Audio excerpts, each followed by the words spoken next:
দুনিয়াতে যত মানুষকে আপন দেখেন এরা সবাই হয়তো আংশিক কোনো কোনো ক্ষেত্রে কেউ বিভিন্ন পার্সেন্টেজে আপন, কিন্তু আপনার সবচেয়ে বড় আপন হলেন আপনার রব আল্লাহ রাব্বুল আলামিন। আল্লাহর চাইতে বড় আপন আর কেউ নেই। আপনি একান্তে আল্লাহর সাথে একটু কথা বলেন। যারা ডিপ্রেশনে ভুগছেন, অশান্তিতে ভুগছেন, মানসিক অস্থিরতায় ভুগছেন, আজকেও আমার অফিসে আসার আগে দেখি এক লোক বসে আছে, নামাজ পড়লাম আমরা, উনি নামাজ পড়লেন না। তো আমি যার মাধ্যমে আসছে তাকে জিজ্ঞেস করলাম, নামাজ পড়লেন, উনি কি মুসলমান না? বলে মুসলমান, কিন্তু উনি অন্য জগতে আছে। কি? উনি আত্মহত্যা করবে। আজকের ঘটনা, উনি আত্মহত্যা করবে, উনি আসছে। হাসছেন আপনারা?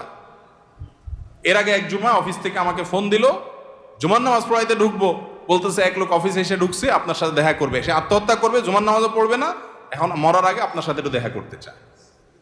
আমি আছি নারায়ণগঞ্জ, আর সে ঢাকায় অফিসে। ভাইরা আমার, আপনারা হাসছেন? ঘরে ঘরে অশান্তির সময় চলছে, ঘরে ঘরে মানুষের মধ্যে অশান্তির হাবুডুবু খাইতেছে।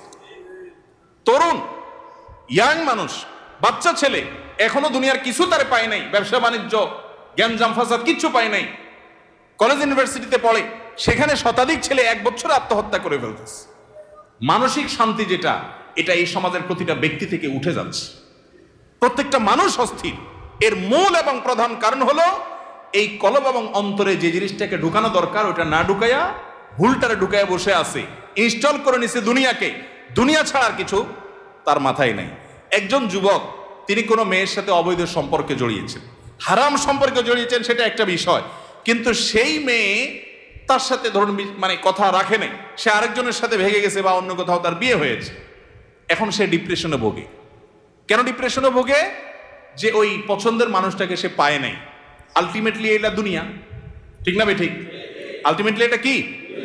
তার অন্তরে যদি আল্লাহকে স্থান দিত, আল্লাহকে যদি সবচেয়ে বেশি ভালোবাসতো, আল্লাযীনা আমানু আশাদ্দু হুব্বাল, তার অন্তরে যদি আল্লাহর সাথে মহব্বত সবচেয়ে বেশি থাকতো, আল্লাহর সন্তুষ্টিটাকে সবকিছুর উপর যদি প্রায়োরিটি দিত, তাহলে এরকম কেউ তার জীবন থেকে চলে গেছে, কেউ আসছে, কোনো দোস্ত নারাজ হয়ে গেছে, কিছু টাকা লস হয়ে গেছে, একটা ব্যবসা ছুটে গেছে, কিছু ক্ষতি হয়ে গেছে, এগুলোর কোনোটি তার জীবনে কোনো প্রকার প্রভাব ফেলতো?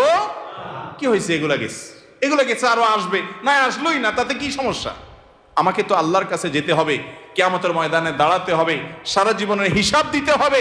আমি সেই জায়গা কি হিসাব দিতে পারবো, সেই জিনিসটা আমি ঠিক রাখতে পেরেছি কিনা, এটাই হলো আমার মূল গোলের জায়গা, এটা হলো মূল টার্গেটের জায়গা। এইভাবে যদি আপনি ভাবেন, তাহলে আপনার মধ্যে ডিপ্রেশন ইনশাল্লাহ এমনিতেই দূর হয়ে যাবে।